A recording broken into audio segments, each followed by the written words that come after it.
জনগণের সাথে বর্তমান সরকার বেইমানি করেছে। এই মুহূর্তে অনেকগুলো সংকট চলছে এবং আমরা সরকারকে দেখছি সবগুলো সংকটই সরকার সফলভাবে সেগুলা সংকট নিরসন করতে পারছে না।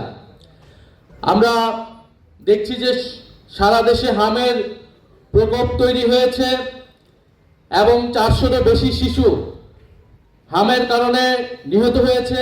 আমরা আল্লাহ তাআলার কাছে এই সকল শিশুদের আত্মার মাগফিরাত কামনা করছি এবং এটা স্পষ্টভাবেই সরকারের ব্যর্থতা। আমরা এতদিন কিছু বলি নাই, কারণ নতুন সরকার, তাদেরকে আমরা সময় দিতে চেয়েছি, কিন্তু যখন সংসদ অধিবেশন হয়েছে তখনও কিন্তু হাম নিয়ে কথা উঠেছে, আমরা কথা বলেছি এবং সরকার শুধু অন্তর্বর্তী সরকারের উপরে দায় চাপিয়ে নিজেদের হাত পরিষ্কার করতে চায়, নিজেদের কোনো দায়িত্ব নিতে চায় না। কিন্তু হামের এই দায়িত্ব, হাম সংকটের এই দায়িত্ব সম্পূর্ণভাবে সরকারকে নিতে হবে।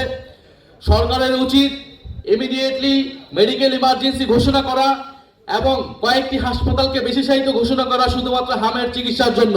এবং সরকারের উচিত শিশুরা যারা নিহত হচ্ছে বা যাদের চিকিৎসা প্রয়োজন সেই সকল পরিবারকে আর্থিক ক্ষতিপূরণ দেওয়া এবং আর্থিকভাবে সহায়তা করা। প্রিয় উপস্থিতি, আপনারা জানেন যে বাংলাদেশের জাতীয়